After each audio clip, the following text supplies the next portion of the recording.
Hello Serie A fan. It's been 4 years coming, but Milan finally have their derby win. Zlatan steals the headlines with a first half brace, and things are heating up in the title race as leaders Atalanta get smashed by informed Napoli. Juve drop points at Crotone and Sassuolo move up to second. All that plus keeping up the Italians in this episode of Scudetto. Hello and welcome to Scudetto. We've just completed match week 4 and following a weekend of high drama and 41 goals, we have the very early signs of a title race. We'll kick off in just a minute with the Milan derby and take you through all of the other action as well. But first, a good evening to my panel. Kenny, how is life in Tier 3 lockdown? Yeah, it's good. Is that what I'm in? Tier 3 lockdown? I think so. I tried to Google it. It's confusing for Scotland, but... Yeah, I mean, we're basically all the pubs and restaurants are pretty much shut where I am, but the schools are still open, so still a bit of free time during the day to get some work done with my daughter being minded by someone other than me. Good stuff. Have you at least managed to get your hands on a nice beer for this evening?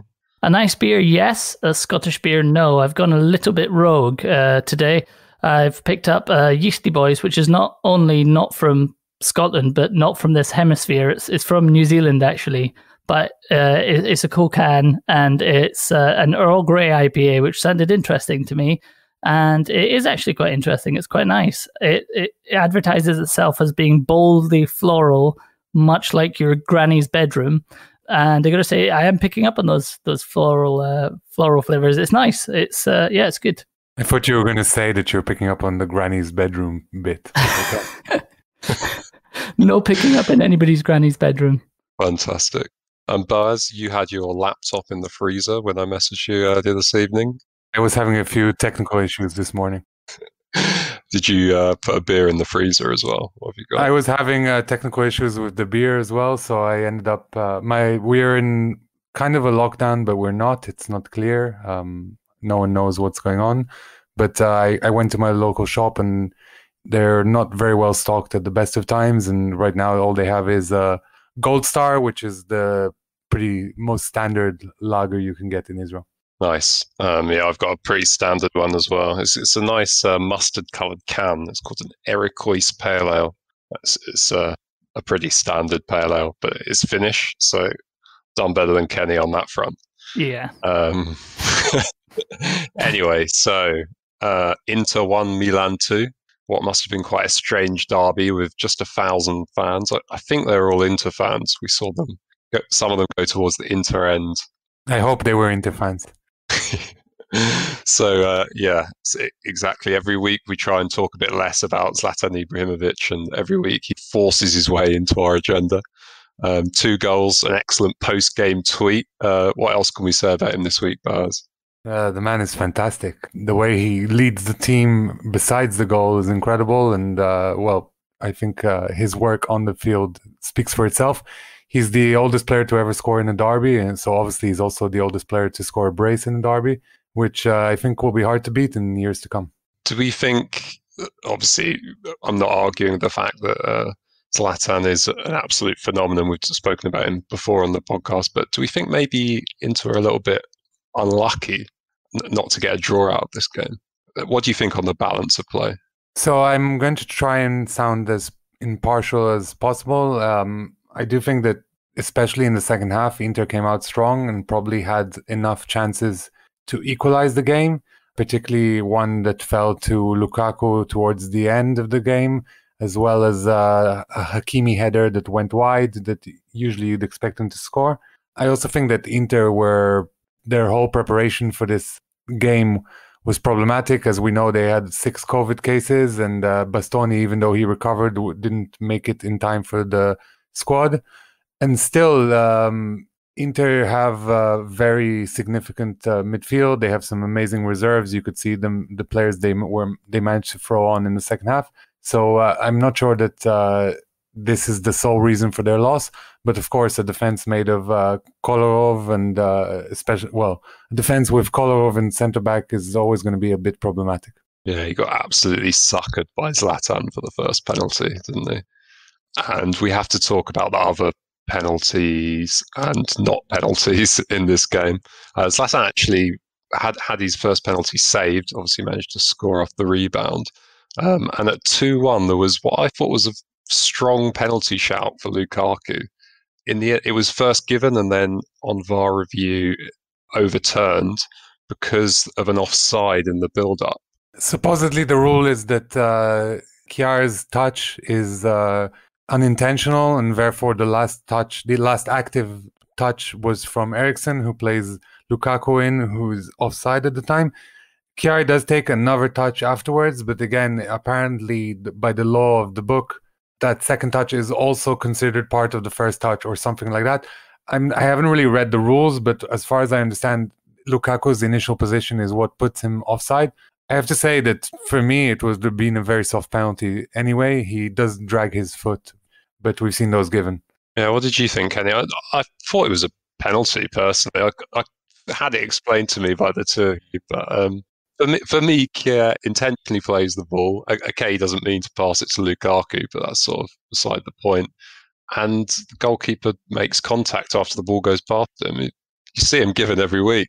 Yeah, I mean, for me, the penalty itself, I kind of see where Boaz is coming from. Lukaku definitely plays for it, but I think Donnarumma takes him out. I mean, he leaves his leg there, and Donnarumma may have held his hands back, but he still does quite clearly make contact with him and bring him down.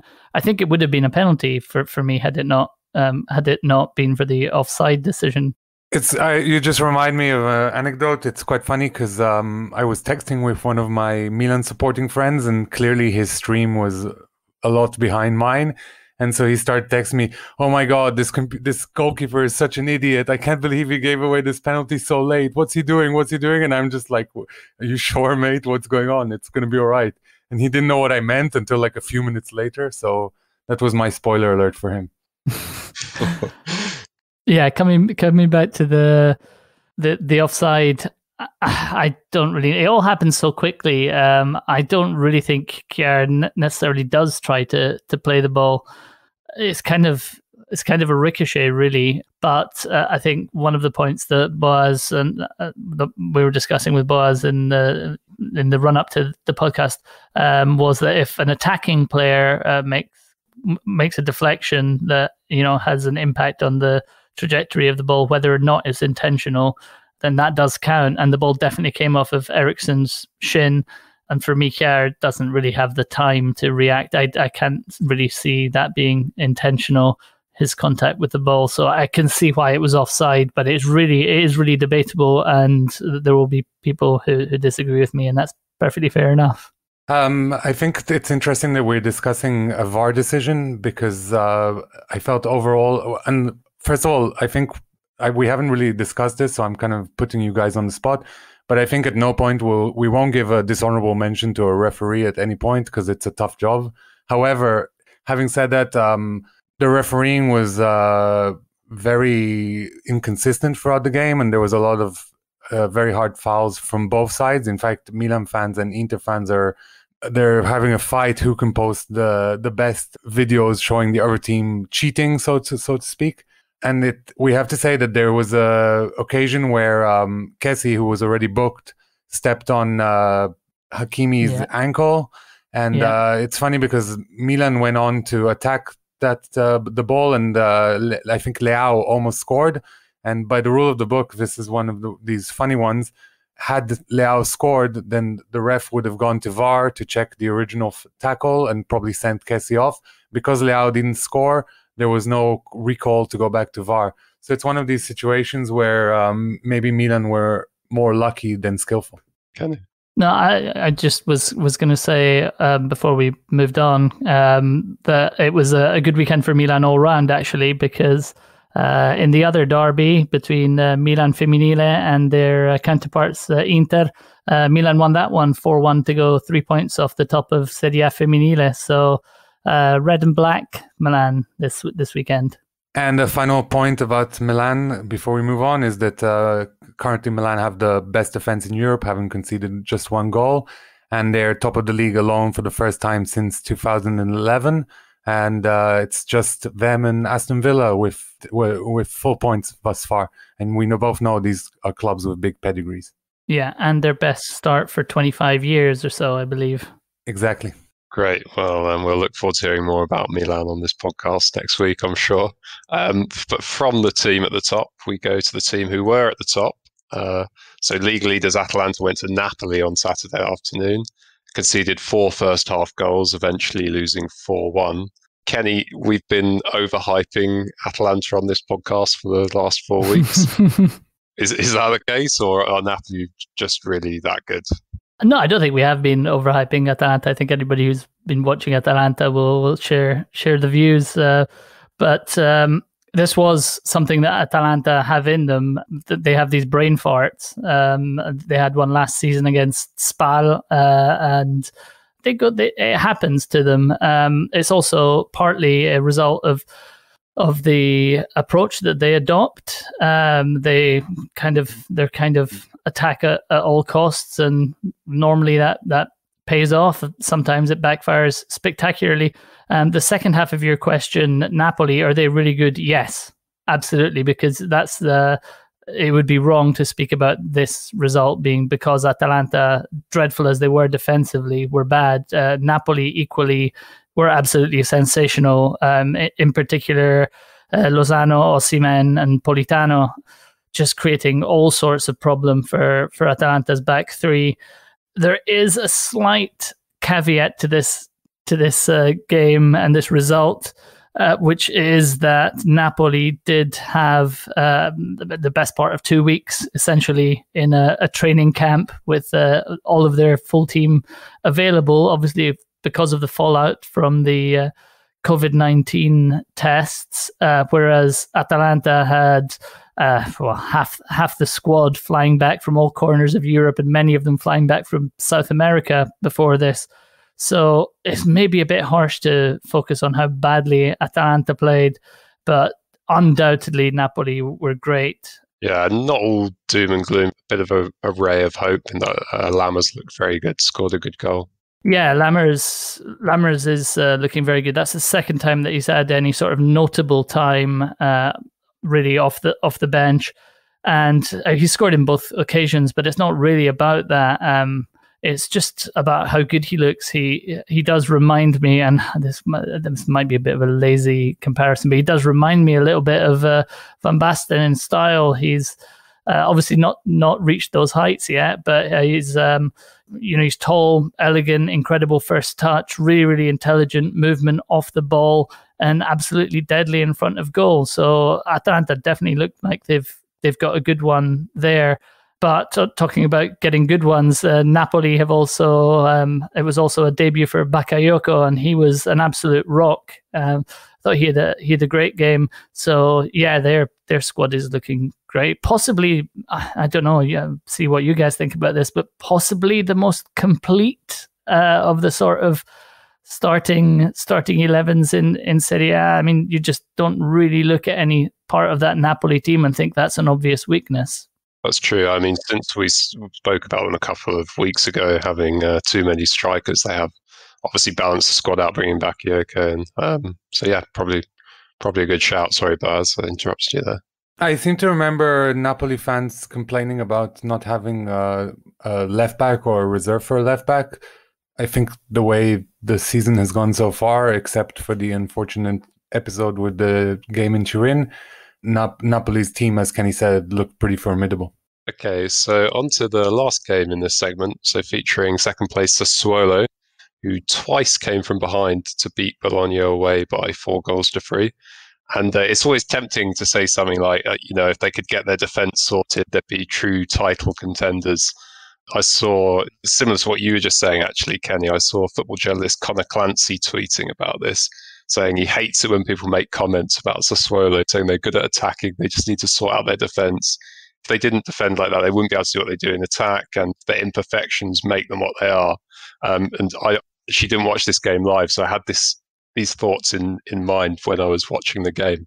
And I thought it was just brilliantly illustrated by their first goal. So their centre-back, they're sort of in safe possession. Vlad Kirikes has the ball, sprints out of defence with it, drawing on the two central defenders. Just he shaped to shoot from about 30 yards. They come diving out towards him, sprays it out wide towards Berardi, and then instead of falling back, he just sprints into the box. As it happens, Berardi just smashes one in anyway. So it's sort of irrelevant. But the point being, if he's charging into the box, he is not tracking back. So sort of case in point for what you were saying and what Conor Clancy tweeted. That might be all we have time for on that game, unless anyone has anything they're burning to say. Well, I mean, just what job De Zerbi's doing.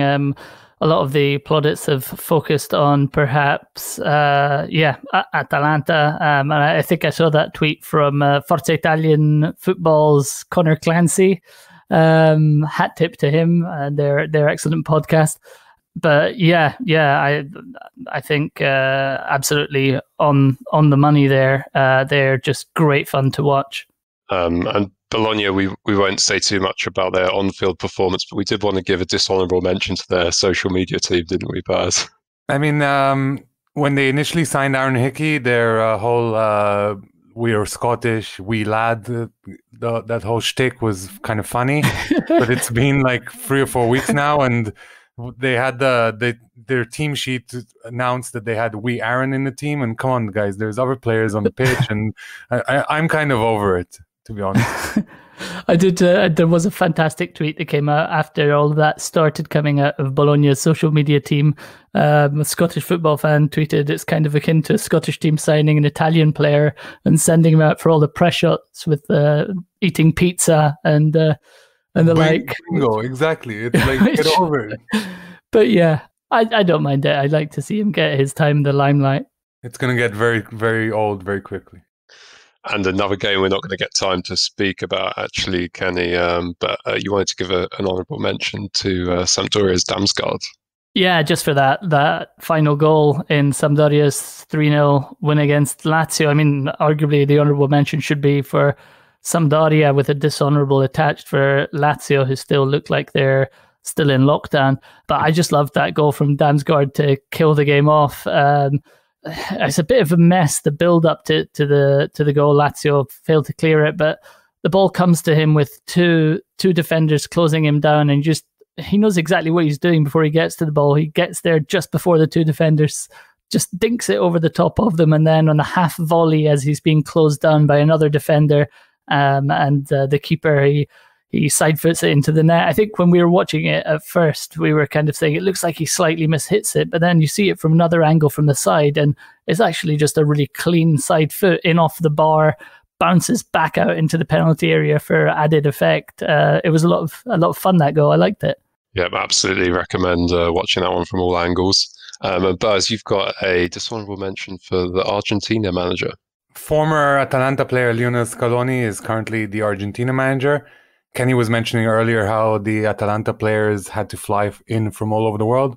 Well, Scaloni flew Papu Gomez all the way out to play Bolivia and play Ecuador and didn't play him for a single minute. And that's a dishonourable mention for me. Yeah, I fully endorse that. And one more dishonourable mention. Oh, sorry, no, it's an honourable mention for Florenzi. Former Serie A stalwart Florenzi has scored his second goal for PSG, and he's been playing really well for them. But more to the point, we really loved his impassioned defense of Ciro Immobile during the international break. He came out and said that anyone criticizing Immobile is mad, and essentially him being a former Roma player defending a Lazio player, I like that. And we actually do have one more for Ilicic, Kenny. This should have gone into the Atalanta-Napoli discussion, but I'm cramming it in here because it's just absolutely fantastic to see him come back. He didn't have the best game, if we're honest, against Napoli. He looked off the pace. Things weren't quite coming off for him, and probably take him a few games to get back anywhere close to where he was before. But just really, really good to see him back. Glad to see Gasperini give him the time, and look forward to him sort of playing himself back into form. Completely. Absolutely. Thank you.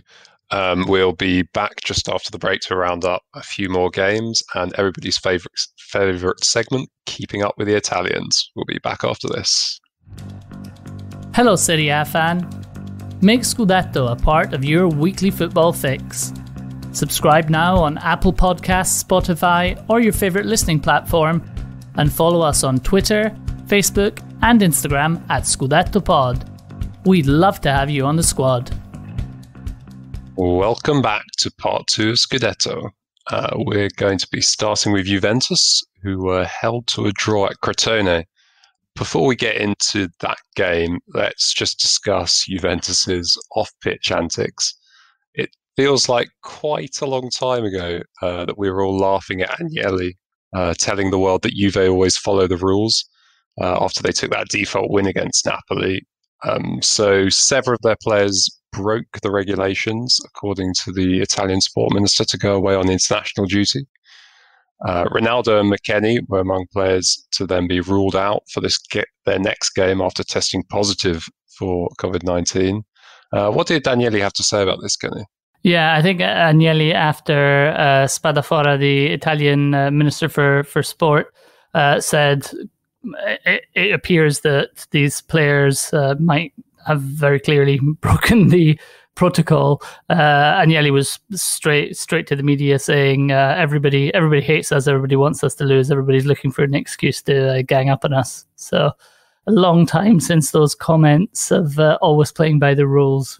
And last week we had a dig at Comiso for sounding like a jilted ex-boyfriend, and it has to be said that Agnelli is sounding like a petulant teenager this week. Nobody likes us.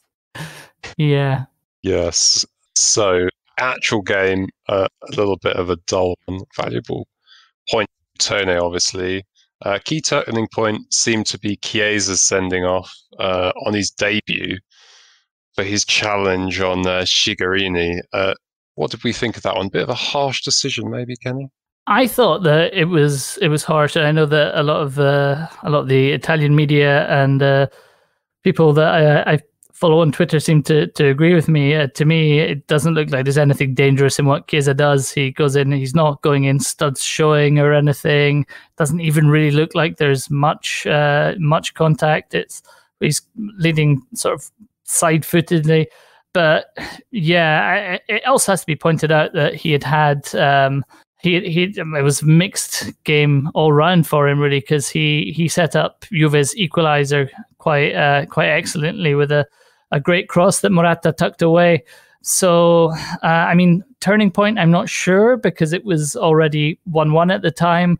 But certainly that's probably the biggest talking point from that game. Yeah, and I saw afterwards Pirlo called him naive. So obviously he thought he was at fault. What did you think, Baz? Well, first of all, Chiesa is the first player to get sent off on his Juventus debut since the 3 points were introduced. I think that apparently by the law of the book, that was a sending off, something to do with the fact that his leg was straight from the knee down. I thought it was a little bit harsh, but perhaps when the ref saw it at full pace, it seemed harder than it was. Of course, he could have gone to VAR. I think a bigger talking point perhaps is Pirlo's team selection. There were 6 new players from this season in the pitch, including 2 youngsters, Arthur and also Chiesa, as we mentioned. And perhaps these kind of huge overhauls are going to come back and bite you. And you mentioned Pirlo's press conference after the game. It's where I think his quotes were very interesting when he said that when you're a Juventus manager, it is mandatory that you win these games. I think that says a lot about his mentality as a coach and also what is expected at Juventus, of course. Yeah, absolutely. I think he was also at pains to point out that it is a young team and young players are going to make mistakes. But I think Pirlo said that, it's going to be a very challenging season, but we have to kind of rise above that and we've got to find a way. Also, again, I don't want to be making excuses for Juve, because with the resources they have, they should be winning that game regardless of who's missing. But I think it was quite obvious that McKennie and obviously Cristiano Ronaldo were big misses for them.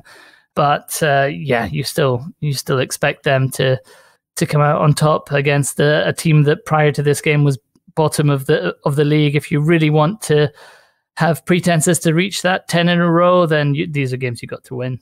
We should mention Crotone a little bit, particularly their frontman Simi, who scored the penalty. First of all, I must say I really enjoyed his slow motion run up for the penalty. I'm sure that's quite infuriating if you're the goalkeeper.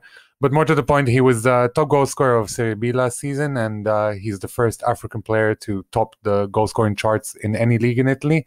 Last time out, when Crotone were in Serie A, he also scored a goal against Juventus, so he's got priors here. Sure, and fair play to Morata as well. I mean, came in, scored a goal. He scored another goal that was disallowed as well.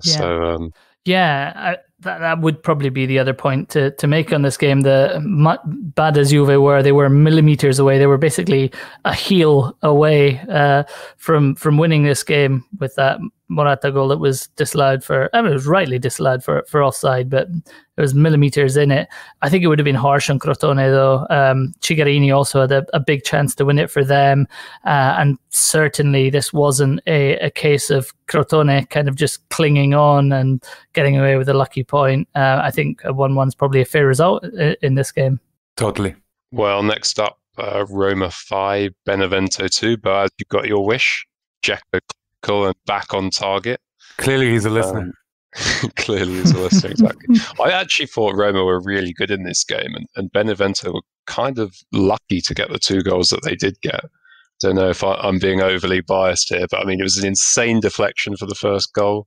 Second one was pretty harsh. I mean, it was a penalty, but it was a bit unlucky.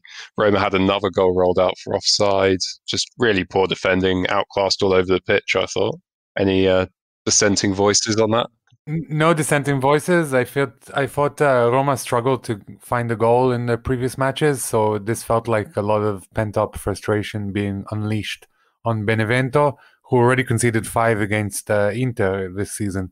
So perhaps not the strongest defense in the league, but still some of the passing and the interplay between Roma's players was delightful, particularly on Dzeko's goal. Lovely stuff from Mkhitaryan to set him up.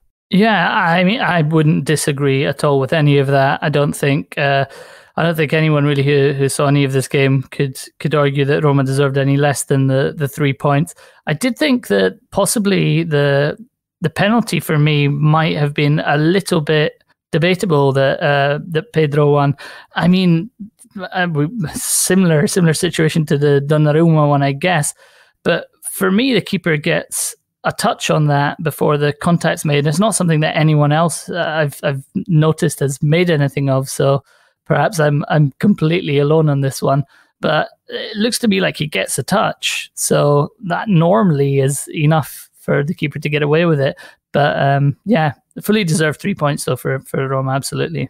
When I was watching it live, I also thought that the keeper might have got a touch, but maybe because of the final result, less noise is being made about it. Yeah, I'll have to watch it again. But either way, a good result and some much needed confidence going into what's going to be an extremely difficult game next Monday. They've got Milan in the late kickoff. Okay, enough about that. Fiorentina chucked away a 2-goal lead to draw 2-2 with Spezia. Possibly Iachini could come under a bit of pressure after this result, can he? Yeah, I don't know. I'm really torn on this because I think Iachini's anytime I've seen his press conferences, he seems like a nice guy. I don't want to be, calling for him to be sacked or anything. I did say at the time when his contract was extended at the end of last season, I think the Fiorentina's run of form kind of saved his job a bit there. And I think a lot of people were surprised by that, as I've mentioned on previous pods. I also have said in previous episodes that I think for him to have that job long term, or certainly until the end of this season, they need to start well. They can't be starting like they did last season, and that's not happened. I really wouldn't be surprised to see him go. And to be honest, with the squad that they've got, you kind of have to say it's fair enough. I mean, you look at that midfield. Who have they got in there? They've got Bonaventura, they've got Polgar, they've got Castrovilli, they've brought in Amrabat, who was one of the best midfielders in Serie A last season. I'm missing a couple here. Frank Ribery. I mean, that squad is, the midfield alone is good. They've got Biraghi on the left. They've just brought in Callejon. they shouldn't. That team should not be. They should be performing better than they are. Really, they've had plenty of time, a lot of them, to adjust to Iachini's style. I would be surprised if he lasts much longer. And I know there are rumors beginning to circulate about Sarri, whether he's within their budget or not. We're not sure yet.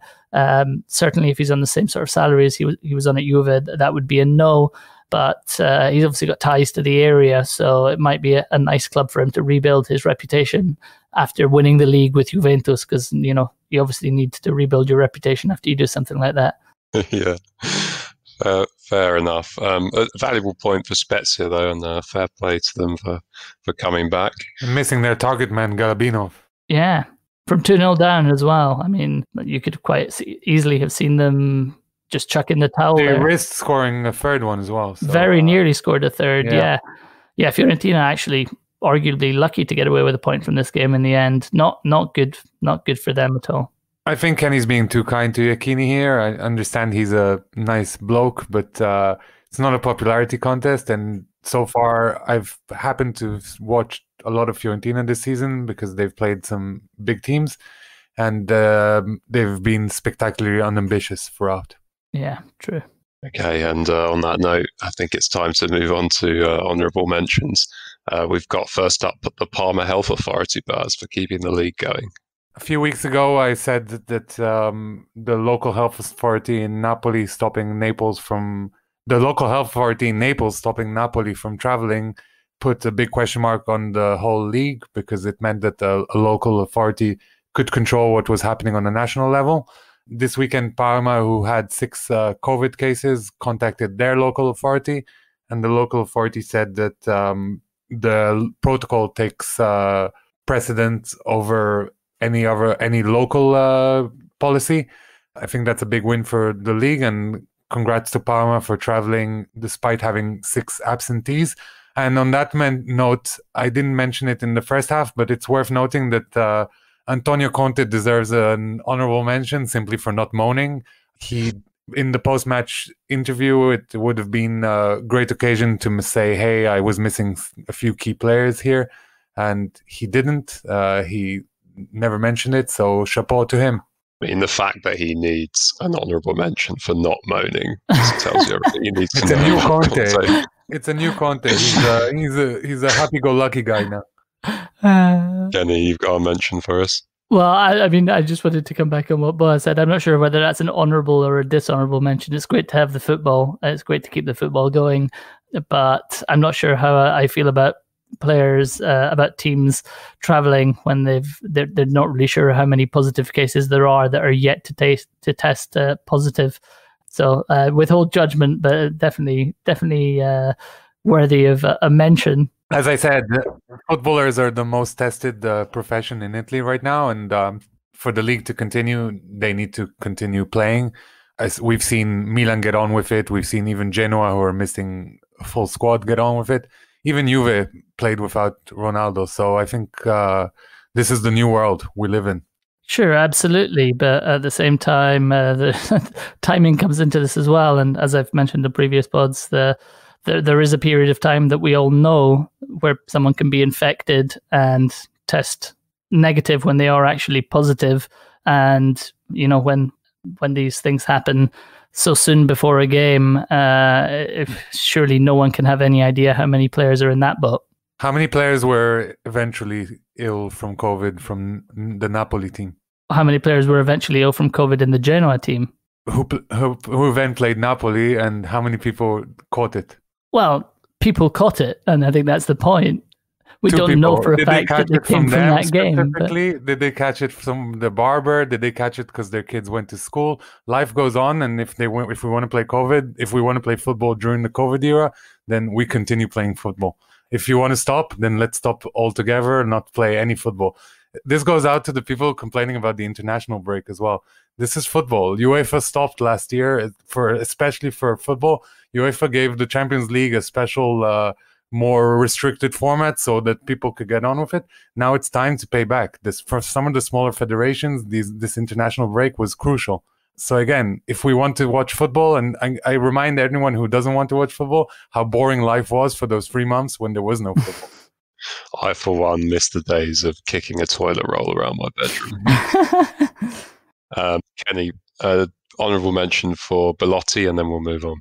Honourable mention for Belotti getting his 4th goal in 3 games, and with an absolute textbook bicycle kick, almost scoring his hat trick. Torino look, they look very bad, and Gianpaolo is not doing much to rebuild the reputation that he had gained at Sampdoria, and then subsequently lost at Milan so far at Torino. But Belotti certainly is still a bright spark for them.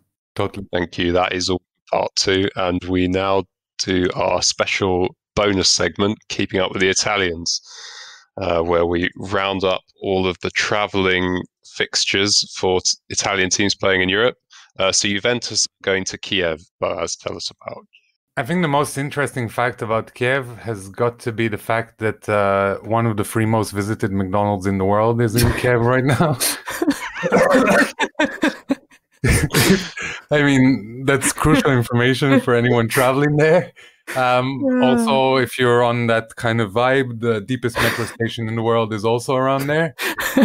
And lastly, for people from Leeds, the area of Kiev is 1/4 of the size of Leeds. However, 1.5 times the size of Leeds. However, there's 4 times the amount of population. So that's what I have for Kiev for you. But the most important takeaway for this game for me is that Lucescu will be squaring up against Pirlo in Pirlo's first ever Champions League game. Lucescu, of course, gave Pirlo his debut in 1995 for Brescia and also managed him at Inter. On a slightly lesser note, Demiral, who also plays for Juventus, Lucescu gave him his Turkey debut. So a lot of friends reuniting in this part. Other than that, Kiev are not expected to do much in this tie. They have a couple of players who are very promising, the keeper Bushkan and the front man Tiskanov, who also scored against Spain, I believe, in the midweek. But really, Juventus are expected to do the job. And the final fun stat is that every time Juventus have faced off against a Ukrainian opponent, they've gone on to reach the Champions League final. Good news for them. Atalanta also playing away. They're going to Denmark to play FC Midtjylland. Our Nordic correspondent Sigmund from the Faroe Islands formerly lived in Denmark, and he's going to tell us all about FC Midtjylland. As the new kid on the block, formed only 21 years ago, FC Midtjylland is very bullish about wanting to be the leading club in Denmark. This undoubtedly rubs many people the wrong way because such proclamations are traditionally not well seen in Scandinavia. They aren't the biggest spenders in Danish football, but they are the best run club and the most successful in recent years, with 3 league titles out of the last 6 seasons. Their performance in European matches have been disappointing, but this season they have finally reached the group stage. But with a tough draw, I think they will most likely finish bottom of their group. This game against Atalanta, I expect them to lose by 1 or 2 goals. Thank you, Sigmund. Roma are also on the road. They're going to Bern on Thursday to take on Young Boys. Likely to be the only competitive game that they play on an artificial pitch this season. It's caused visitors problems in the past. Napoli lost 2-0 there in the Europa League group stages in 2014 before winning the return fixture 3-0. And in 2018, the same thing happened to Juventus, lost 2-1 away, won 3-0 at home. Maybe Roma shouldn't expect too much from this game, but at least they could, like Einstein, take a walk, look at the clock, and consider that all things are, of course, relative. And finally, Milan are going to Glasgow to take on Celtic, Kenny. Yeah, they're going to the West Coast, the opposite side of the country to me. Probably the main thing to start off with on this is that Celtic go into this game off the back of a 2-0 defeat in the Old Firm derby. Also, their loss to Ferencváros in the Champions League qualifiers was their earliest exit from the tournament in 15 years. They'll be, according to Neil Lennon, their manager, they'll be without Odsonne Edouard, who's undoubtedly their star player for this game. Though Ryan Christie, who's another of their key players, could be back after having to self-isolate He had been in close contact with Southampton's Stuart Armstrong, who had tested positive for COVID-19. Celtic Park, normally one of the most intimidating grounds in Europe, but Milan won't have to contend with that, obviously, because it's a closed-door game. Fun fact about Celtic is that they were the first UK team to win the European Cup. My fun fact about Glasgow is that the first international football game was played in Glasgow in 1872 between Scotland and England, ending in a 0-0 draw. Obviously, no Scottish team has ever won the European Cup since Celtic won it, and no Scotland team has ever held England to a draw since that game either. One of those facts is definitely false. But thank you, Kenny. You are now up to date with the Italians, listener. That's all from us. We'll speak to you next week. Enjoy the football. Che sta decretando lo scudetto del Milan in questo preciso istante. Finita! La Juventus è campione d'Italia. Questa data, il 6 maggio. Tutto di anticipo, la Roma